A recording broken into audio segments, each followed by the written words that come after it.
My name is London Rhodes. I'm an application engineer with Dynapar. Today we're going to be talking about how to use the data sheet to order an HS35iQ. We're going to be talking about some of the differences between a programmable and a standard unit and some factors that you need to consider when ordering the fault output. There are two versions of the HS35iQ, the programmable version with a configurable pulse rate and a non-programmable version, which we will refer to as the standard version. Both options feature configurable fault status LEDs and a digital fault output circuit to help you detect coupling slippage, overspeed detection, temperature thresholds, cable faults to include opens and shorts, and encoder health. All the above mentioned faults are configurable in the Pulse IQ encoder software for all HS35iQ encoders. In the standard non-programmable version, the ABZ characteristics are set at the time of ordering.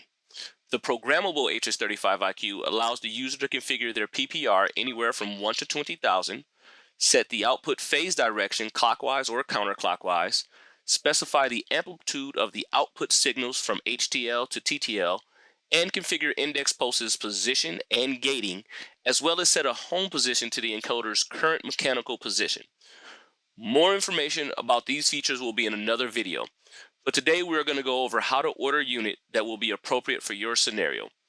The programmable unit is ideal in situations where you need a non-standard PPR. It helps to reduce inventory because with one unit you can accommodate many output types which can exist between different pieces of equipment. This provides a ton of flexibility during commissioning. To order a programmable unit, the value in code 2 needs to be set to PROGR. If you want a standard unit, then you can choose a value between 1 and 20,000 PPR. It is not possible to change the PPR of a standard unit once an order has been placed. Both units are available in a wide range of bore sizes, starting at 1/4 inch, going up to 1 1/4 inch, including metric sizes in between. This value is fixed and cannot be changed once an order is placed. Code 4 is where a tether and cover selection are made. The tether is an anti-rotation device of the encoder. We have several options depending on your design needs. Code 5 is where another key difference between the programmable and the standard option exists. With a programmable unit, almost all these options can be changed via software. We have a separate video going over in detail what options can be changed and how to change them. As for the standard option, these values must be ordered up front and are fixed once an order is placed. Here, all the different connectors and termination options are given.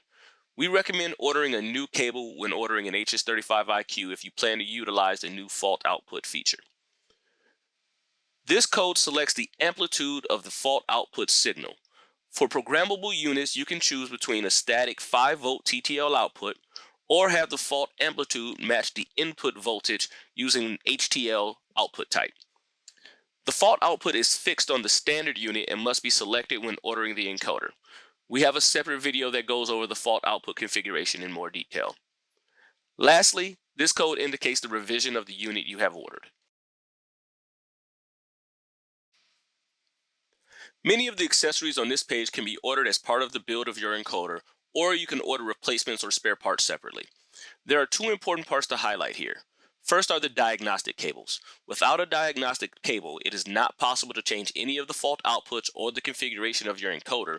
Therefore, we recommend at least having one diagnostic cable on hand. Lastly, we offer a solid-state relay for incorporating the fault output of either the programmable or the standard unit to a wide range of devices. Today we talked about how to configure the HS35iQ using the data sheet. For a software manual, installation manual, or any other information, go to Dynapar.com.